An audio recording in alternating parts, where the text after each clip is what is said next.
Hey folks, BlackCross here, and welcome to another episode of the PlayStation 2 Legacy, where we take a look at the vast library of games that is featured on the PlayStation 2, and we are on the final part of the month of anime, and I figured I'd go back and take a look at a particular game, much like how I did with Fullmetal Alchemist: The Broken Angel.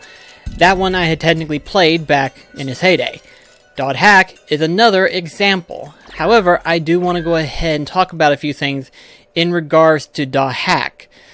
For starters, it is a multi-anime series. There is a lot that goes on to the anime itself. We'll go into details once we get done with the whole cutscene thing.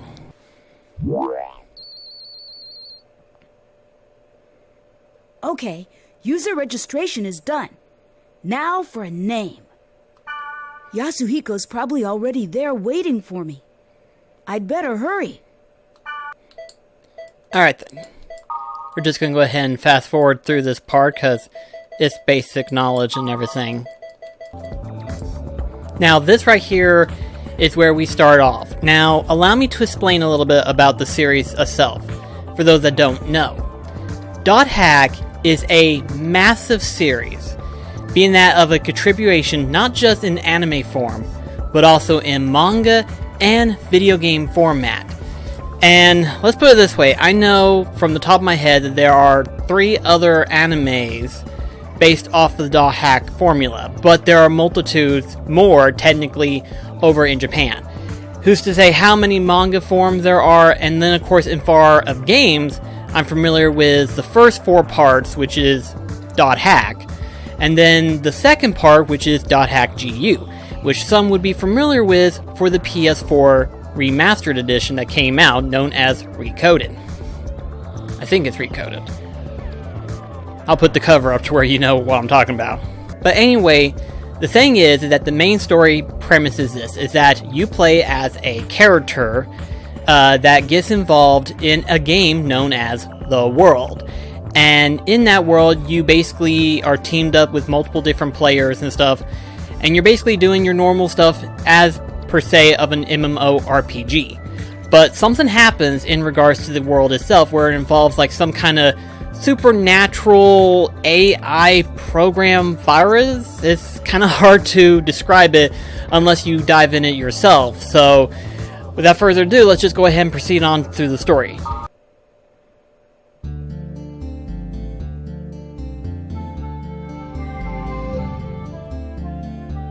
Hey, you made it.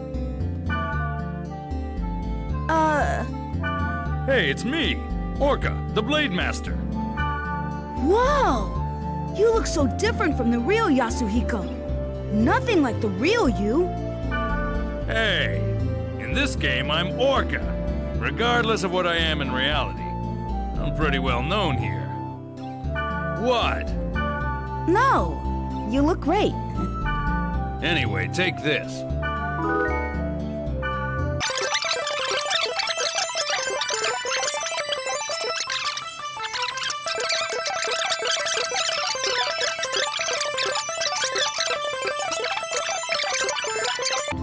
Okay, so clearly right off the back, you immediately get introduced to how MMORPGs work.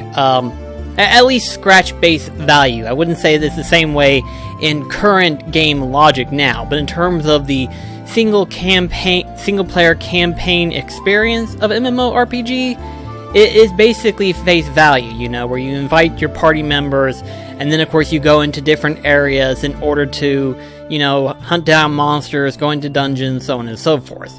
You know, it's basic logic analysis. And like I said, we're going to fast forward through most of this tutorial stuff, but to give you an idea of what it all looks like so far, it is basic knowledge to some degree. Well, to me it's basic knowledge, mostly because I've played the heck out of both Set 1 and Set 2 of .hack, so... Okay, so right off the back, as you can see, this is the main field itself. And of course, we have several things we can do. We can fight different enemies and all that stuff. Of course, naturally, Orca being as high level as he is, I think he's like level... What level is he in?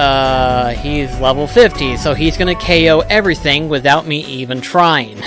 So, but the yellow dot indicates the monster encounter myths that you can interact with.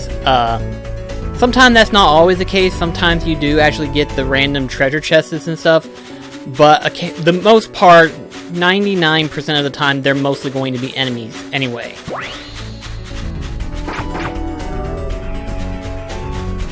And of course, in the field, you know, you get to do various stuff. One of these various things is obviously collecting these little things that's moving, as you can see.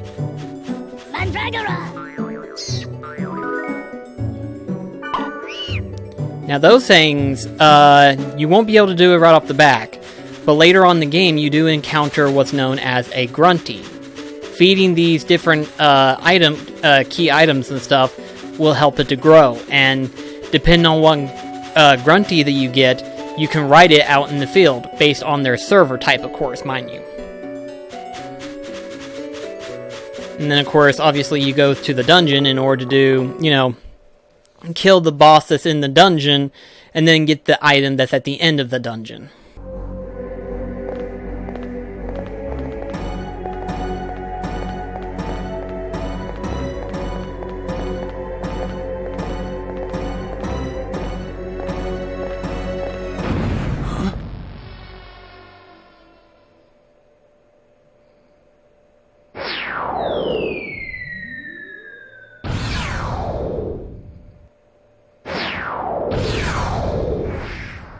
What the?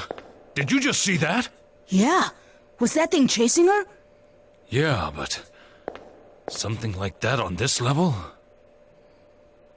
And of course, that's what you would call the abnormal phenomenon that goes on into the game itself, known as the world. And of course, you don't know it right off the bat, but those things are technically called epitaph, which are basically a form of AI being that exists within the world itself. Now, I would go on in terms of the entire story, but let's put it this way. Dot Hack can be just as complicated, if not more so, than Kingdom Hearts. And this is coming from a Kingdom Hearts fan. So, there's a lot in terms of story that goes on in regards to Dot Hack itself. I could go on, but there's not enough time to talk about the story. Instead, it's just best to just experience based on what you see here. Better watch out. This is the room where the statue is. Yeah. There's only one of them at the dungeon's deepest level, and you can get rare items from it. That's enough adventure for now. Let's grab the treasure and get back to town, shall we? If we had a Sprite Oak Arena, we could warp out of here. But we don't have one. So we gotta go back the way we just came.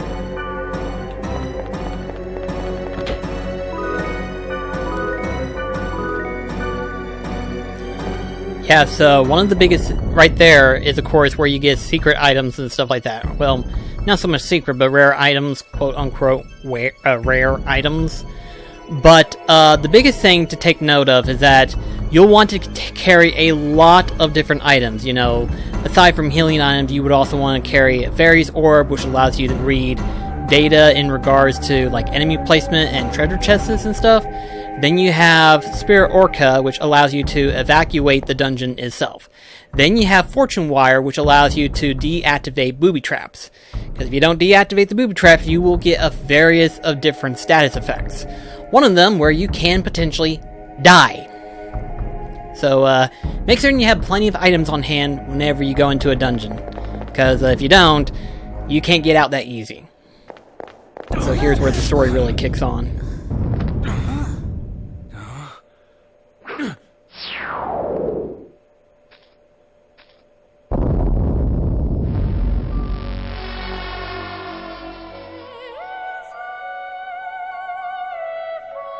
Or was the rumor true?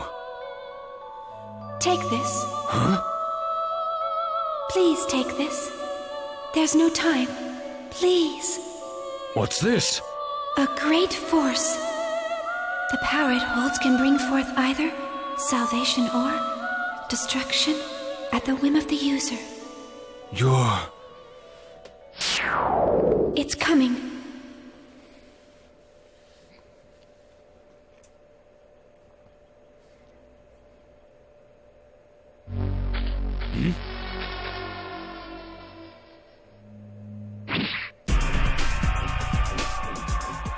Run. It'll kill you.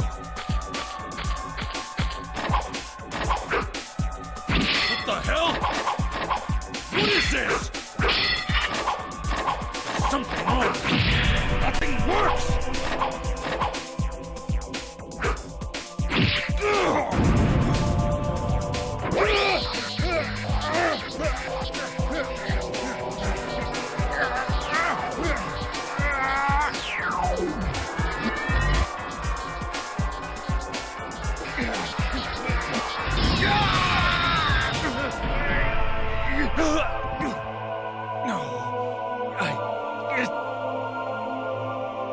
It wasn't supposed to be this way. I'm sorry.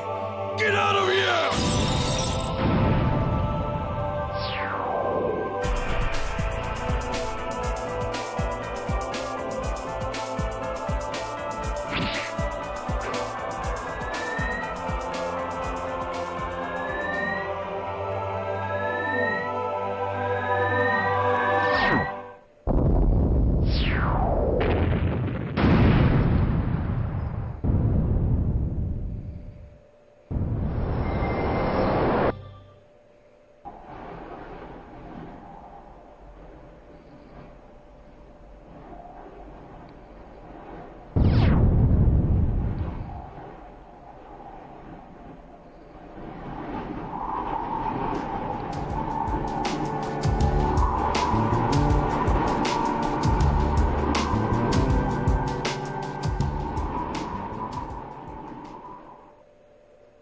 What was wrong with Yasuhiko?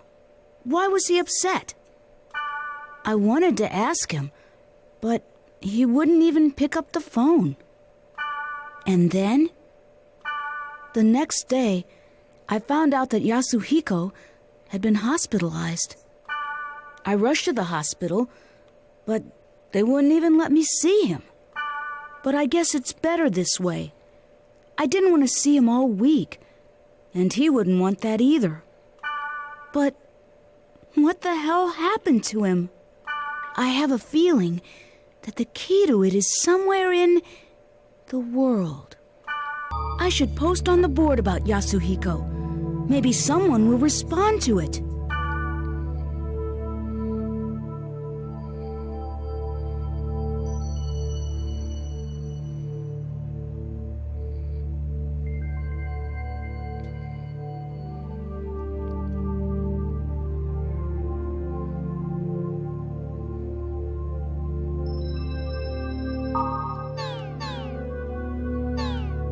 Yeah, the bad thing is, though, that no one will respond, and instead, later on, it'll get deleted, which is unfortunate.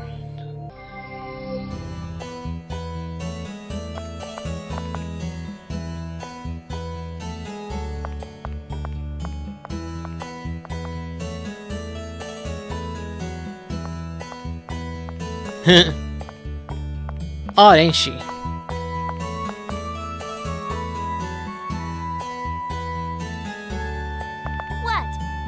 What is it? You got something to say? No. Oh, I get it now. You are a newbie, aren't you? I might have guessed. Well, are you or not? Come on now, don't be shy. You can tell me. Listen, in case you're not aware of it, you're being very rude. It's impolite to stare at someone like that. You have to understand it's the same as the real world. Don't you get it? Ugh. Last chance. What is up with you anyway, huh? Come on, will you say something already?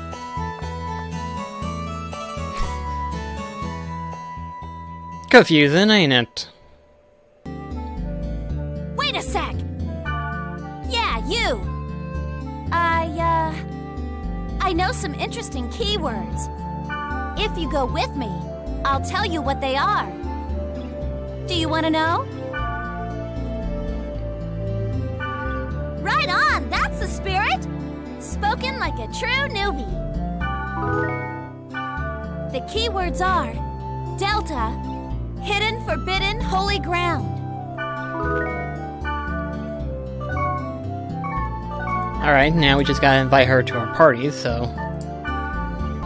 Now, of course, we'll proceed on through the story real quickly, but technically you can go into either a set word list where you can select the ones that you've been given in terms of either the board or by a player character per se, or you can create your own and go through like particular various of areas, which is cool because that means that you can kind of grind levels as you're going through the story and stuff. So, say for example, you do like a story based word phrase, and you do that. But then the next time you can create your own and train yourself to get some more levels and stuff, and then that way it doesn't seem as hard to get around and stuff. And it will actually get harder if you let it. So it's always nice to go into a random area that you haven't been into, grind some levels, get some items, and so on and so forth. So, but for right now, we'll do this.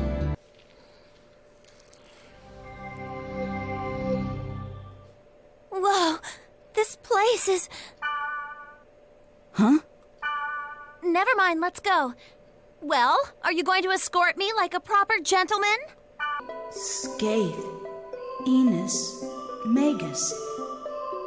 I can't read anything else. The inscription is faded. By the way, I guess you can tell that I'm a newbie too.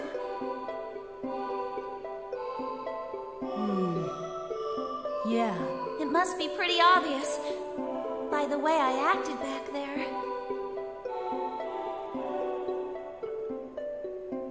But you still hung out with me. You know what? You're nicer than I thought. You see, I'm trying to find... Hey, what are you doing? What? What about you, huh? No time to explain. It's too dangerous here. What? I'm telling you to get out!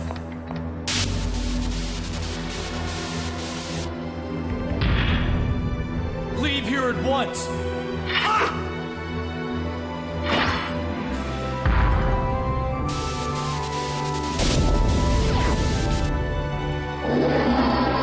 This one as well. But how? Tell me what's going on here. That thing it should have been dead. Why is it glowing like that? It's so freaky. Is this for real? It's a bug from a computer virus. The virus is rewriting the data. It has a hit point that's infinite. This is the one. You must escape, while I buy some time. Because of this thing, I'll kill you! No! You can't kill it! Leave it be or you'll be killed!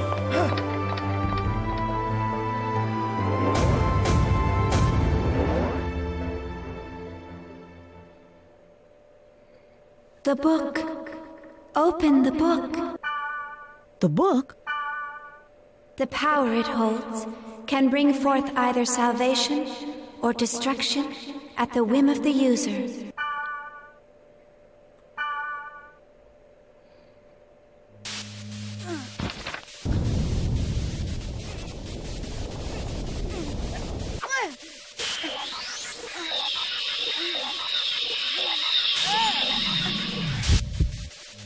And of course, this is the one time he gets like a costume change. Goes from green to orange.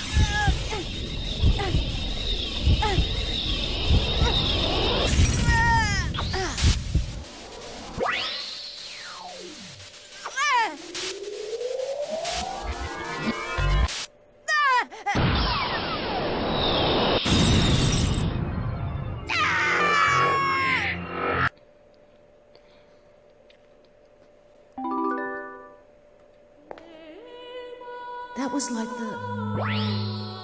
like the time when Orca...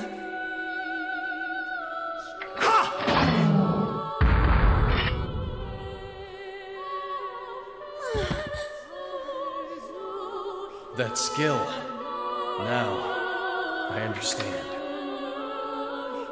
You are the same as the virus. To think that I was saved by someone like you. No! That's not... I don't even know what's... Do not lie to me! Recently, many places within the world have been damaged by a virus. Those who willfully spread the virus and destroy this world for their own amusement, they shall receive no mercy. No, that's not me. I did not expect to find the one responsible so soon. Draw! Draw your sword, now! I won't! There's no reason to do that! There is for me. No! I don't want to fight!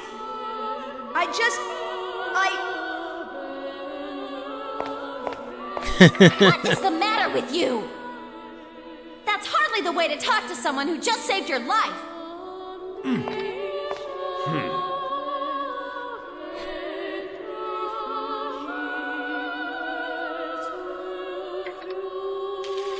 I still do not trust you. I just require the time to think this through.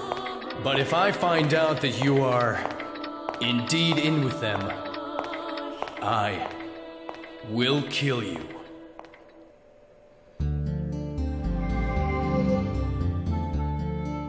Well, I've gotta go. Today was, I don't know what to say, but good night.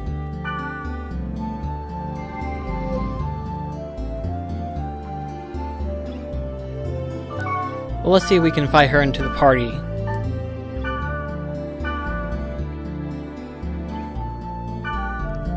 Okay, apparently not.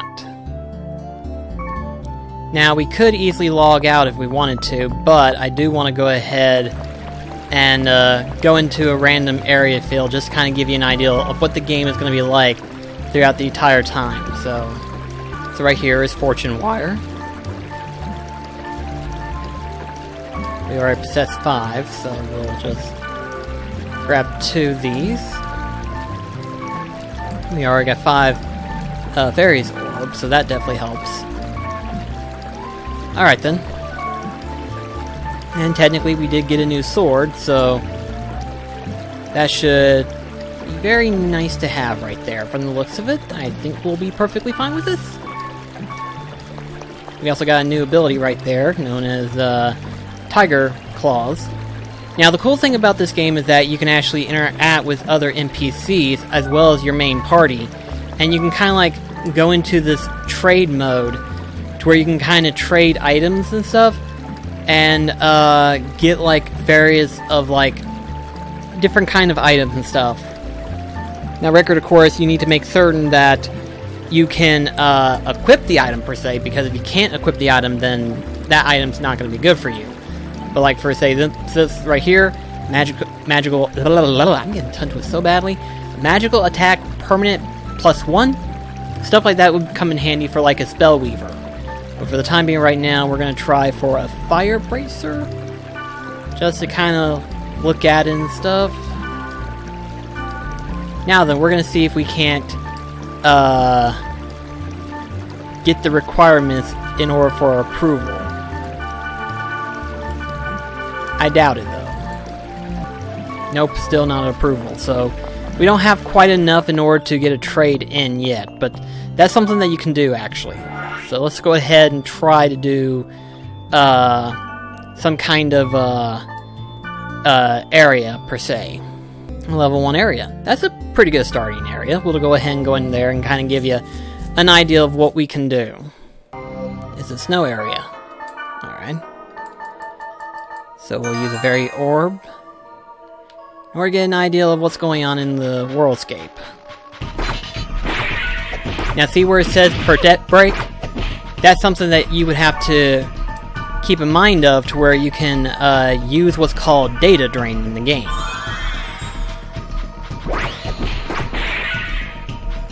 Now I would not recommend using it as often unless you still needed to, say, like for example, use what's called a data code, which we technically had 1 data code. But later on in the game, you'll need to grind data codes in order to transport from different area to area. Which there's technically a section. I don't know where it's at, though. There it is, data drain. See where it says infection right there? that is basically what you would call a limiter, per se. In other words, you can data drain infinite number of times so long as your infection meter does not get out of control.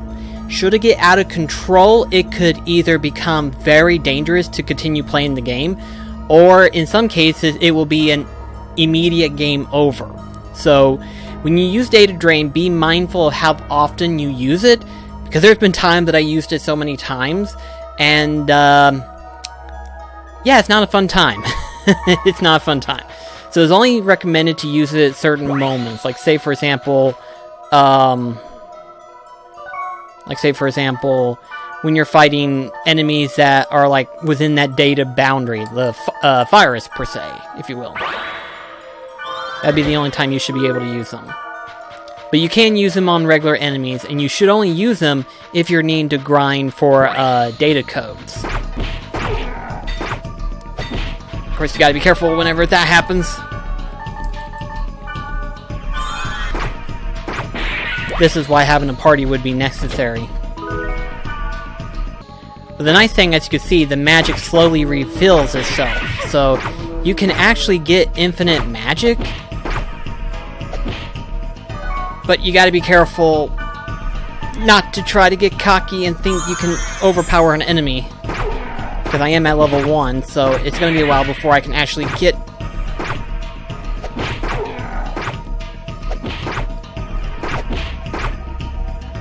There now.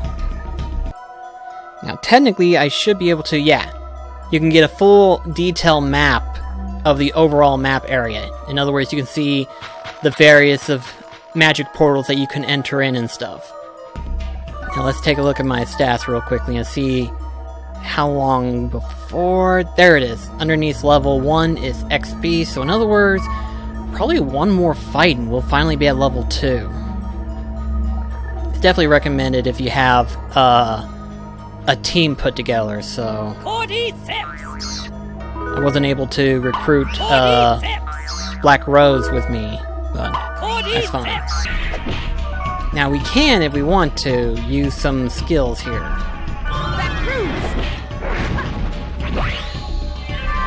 There we go, we leveled up. That's nice.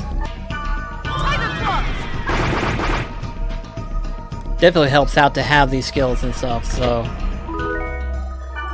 And you can use the items that you see here, like death, ice throw, or stuff like that. They'll definitely help out in terms of survival. If, like, say, you were getting overpowered and stuff, so... If you feel the need to, definitely use them.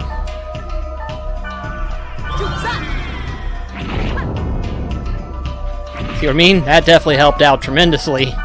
Although the reason why I wanted to go ahead and play this one for the episode is simply because of the fact that not a lot of people know about the first parts of Dot Hack. Most people will probably recognize Dot Hack GU because, well, obviously a recent port that came out for the PS4, but also too, it's actually a better performance in terms of gameplay. Way better performance, actually. But it's like, ooh, wow, that definitely helped out tremendously. But it's definitely a better performing game compared to this one. This one requires a lot of menu usage. Like, as you can see that I've been doing so far, I've been having to go into the menu and select various abilities and stuff. Whereas in Dot Hack GU, there's a lot of, like, qualities of life stuff. Like, there's some shortcut options when it comes to skill sets and everything. There's also the factor that if you do encounter a trap thing, you can just try to open the chest, and it will give you the option to either use the traps, I forgot what it's called technically in that one. It will just use the item instead of activating the trap. In this one, you literally have to use it in the menu and stuff. I definitely don't want to try opening one recklessly without knowing if it's going to be that way or not, so... Oh, this is awesome here. This gives you like a little bit of a boost here, so that's definitely nice to have. I mean, not to say that Dot Hack GU is bad, it's not, it's really good. But part of me actually likes the original set which is 4 parts, Dot Hack GU is, I say 3 parts because of the PS2, but because of the PS4, it's technically 4 parts. But, yeah, okay, love might be a little bit of a high thing to say, but I actually I actually like the original 4-part Dot Hack series. GU is not bad, I like this one a little bit better. Plus, when you think about it, it's a lot more recognizable for it trying to be an adaptation of what an MMORPG is supposed to act. Let's see what happens if we just open it. As you can see, it just poisoned us. But yeah, it's like, I like the first set, preferably. Technically, the GU series would be a little bit more action-oriented, you know, in terms of gameplay function. But this one's still good. I still think it is. It's still good in my personal opinion. Now, the cool thing is, too, that you can use a Fairy's Orb in order to get the dungeon layout figured out. So in other words, you can kind of see what the dungeon's going to be like whenever you get in. So it definitely helps out in terms of getting through the dungeon better. You're a little bit more better prepared and stuff. This is normally what I normally do whenever I play Dot Hack, is that I would normally just go through a random area, do everything that in regards to collecting chests and stuff like that, explore to the very end, get the item at the end, and then go back to town, sell everything that I don't need, and just rinse and repeat. That's literally what I do. Oh wow, things are gonna get harder.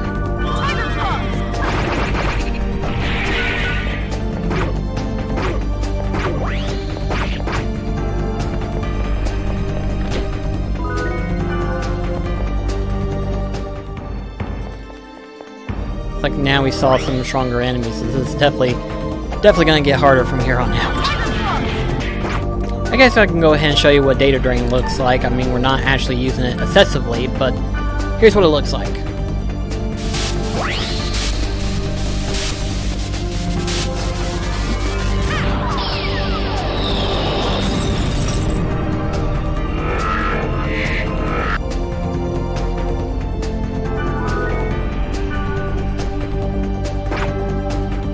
Now what that did is that it basically rewrite the monster's data. Like, completely altered it. And while we did get some unusual items out of it and stuff, it definitely isn't recommended to use. So, like, we got some pretty good stat increase right there. That is not necessary to do every time, because if you did, while it's not noticeable right off the back, you do eventually get to see, like, some discolorization in regards to the main character's looks. So, in other words, you have to be careful how often you actually use data drain. Ah, here we go. We're at the end of the dungeon finally.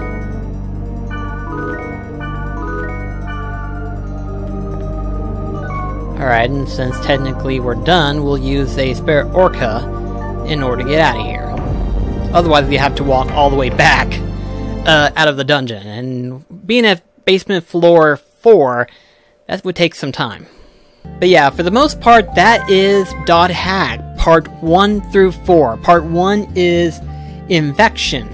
And the cool thing about this particular segment is that technically, if you get the complete set, being that of the main case and everything like that, they do come with their own individual DVDs, which involves a sub-story that coexists alongside with Infection, or this particular first 4 parts. Now, another thing too to keep note of is that there's another anime known as Dot Hack Sign that also coexists alongside with this game series as well. For those that don't know, Dot Hack GU also has an anime as well, but it's like Dot Hack Roots, which is the anime. So, just to kind of give you an idea of what's to go on, there is a number of stuff in regards to Dot Hack. A lot of it, however, we never got in the States, because most of it is over in Japan. Seems like after Dot Hack GU, it never cross-forms into America ever again, with all the multiple different stuff that they had in regards to the Dot Hack series. Then again, I believe the series has also died out since then as well, but for the most part, it's actually really good, and I would recommend it, except for one problem, and that is the original 4-part series. The original 4 parts by themselves are expensive, and if you're lucky enough to get all 4 of them in a bundle, it is pretty expensive as well, very pricey. In fact, I would have to say that part 1, if I'm not mistaken, on eBay is probably priced at easily 70 or 80 bucks, and I forgot which one's more expensive, but I believe part 4 is like the most expensive one, and it's like upwards to like 150 or something like that. So in other words, you're paying anywhere between 50 or to 100 or more per game, and then if you're wanting to get all 4 of them at the same time, that's going to cost you even more so, which is upwards to like 200 or so, depending on who sells and stuff, and it's very hard to find them. But if you're able to find them, I do recommend them. If you're wanting to go into Dot Hack GU, which I might do a video of that later on, who's to say, but I would recommend getting the PS4 versions of that as to oppose the PS2 versions, because obviously that's the most recent that came out, and it would be a little bit easier on people's wallets. As for the original PS2, they have also went up in price as well, so definitely something to keep an eye on. It's definitely one of those eccentric games. It's not perfect, but because of how it's represented and what it's supposed to signify, it's actually a really good and, in my personal opinion, a very accurate representation of what MMORPGs are like. I don't play a lot of them, so might vary, especially when looking in comparison to like Final Fantasy 14. I'm sure it has no relation to how this one runs, but keep in mind it's based around a single player campaign rather than an actual MMORPG experience per se. So take that for what it is. But anyway, guys, thank you so much for watching this video, and let me know in the comments below, what do you think of Dot Hack? And like I said, getting the original 4-part will be expensive, so if you're able to, I would recommend kind of like emulating it instead.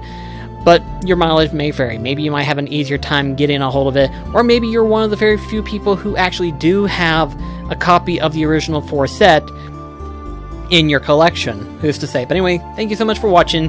See you in the next video. Catch you guys later.